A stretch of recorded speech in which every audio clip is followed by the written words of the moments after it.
Здравейте хора, аз съм Сашо Геймера и в този клип ще покажа как да спечелите мацки.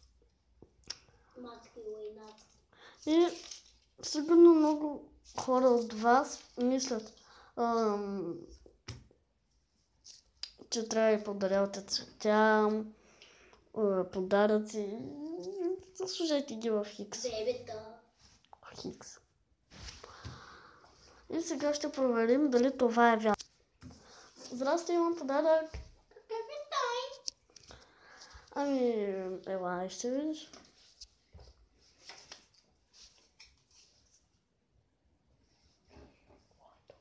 Какво е това?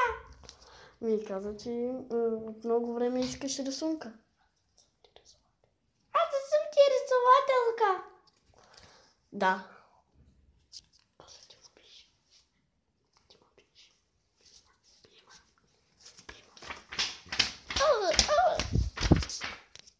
Оказва се, не е вярно.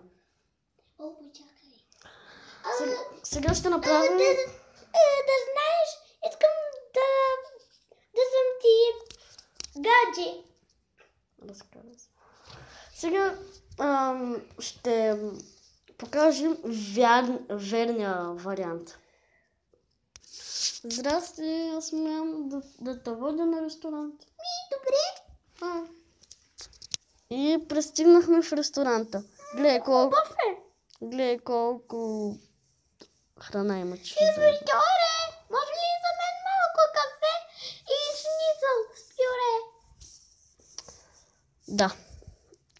И оказа се, това е вярното решение. Сега ще покажем третото. Обаче, третото решение обаче не е чак толкова... Е сложно. Да, сложно и е вярно и така горе-долу. Ако сте Не е вярно. Да, ако сте във втори клас, това много ще ви помогне. Здравейте, сега ще го пробваме. Ще ми станеш ли гадже? Добре. Няма да стане. Да, очевидно хората, вие си ги избирате по вкус. И сега И по гадже. за ваша награда ще ви дам бисквитка. Много вкусно, нали? Да. Това ще е за твоя клип. То се казва тук. Да. Това е за този клип. Абонирайте се, харесайте и споделяйте. Аз бях Сашо Геймера. Приятели се, споделяйте. Добре. Момичето, аз бях момчето. Аз бях Сашо Геймера. Абонирайте се. И Дима Геймера. И се абонирайте за моя приятел. И от двамата казваме чао! Чао!